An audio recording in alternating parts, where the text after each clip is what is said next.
Hi guys, welcome back to my channel. If you're new here, welcome. My name is Dinma, and today's video I decided to do a quick brow tutorial for you guys. Lots of you guys have been asking me how I got those stroke type of brows, so I decided to do a quick tutorial for you guys.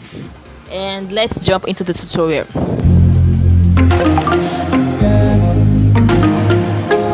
First, I'm going to take a concealer. I'm going to use it to carve out my brows first.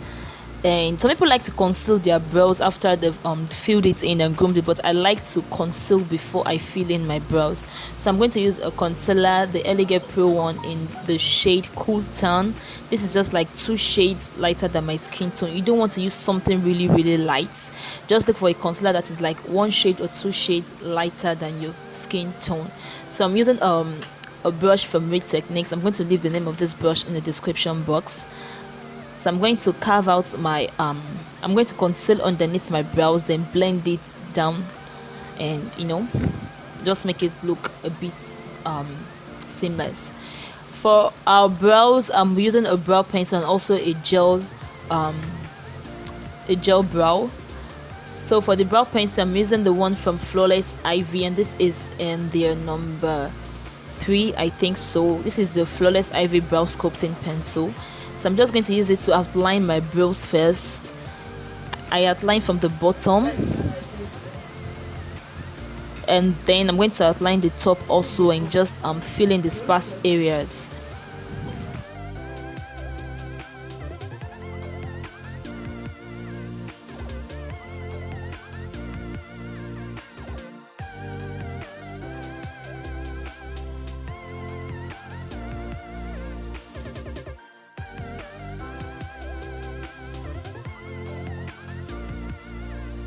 When doing this type of brows, you want to use a brow pencil that is not too dark. Just like it should not be too dark, so that the brow gel you're going to use will be darker. So we want the strokes to be darker, but while filling our brows, we don't want it to be too dark. I don't know if you understand what I'm saying, but basically what I'm trying to say is that the pencil you're going to use, or the first color of brow product you're going to use, should not be too dark. It should be a bit lighter compared to the one you're going to use to make the folk brows and the strokes. So I'm just going to use the other side of the brow pencil to brush in my my brows, so that everything is blended in nicely and there is no sharp or harsh lines.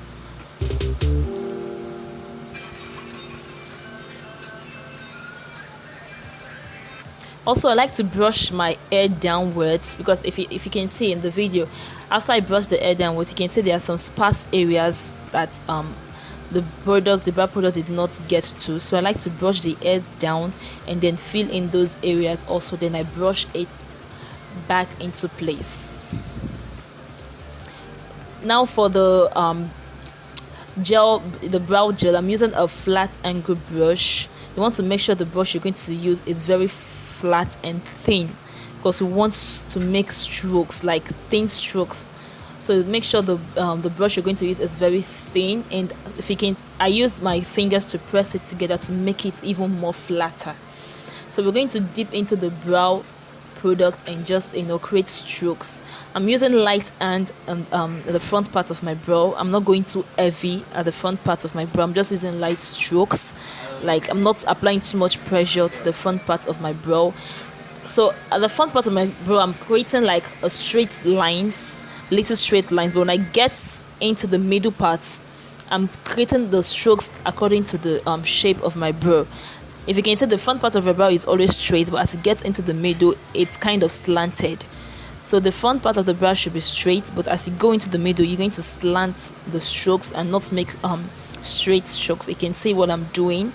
So when I get to the tail part of my brow, I'm creating very tiny strokes. That part is optional. If you don't want to create it up to the tail part of your brow, it's fine, but I like to create it from the beginning to the tail of my brow.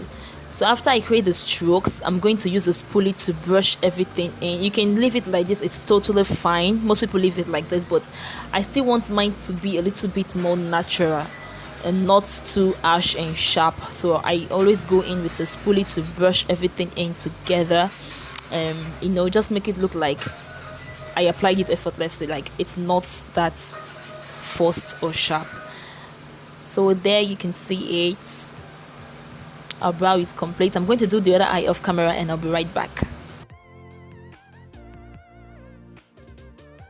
Both brows are done and complete. So this is the brow. This video is actually part of another video where I did my Valentine's Day makeup tutorials, so I'm going to link it to this video so you guys can check it out. And thank you guys for watching so much. Do not forget to subscribe to my channel, like this video, share, and follow me on all social media platforms at Dinma Coco. And I will see you guys in my next video. Bye.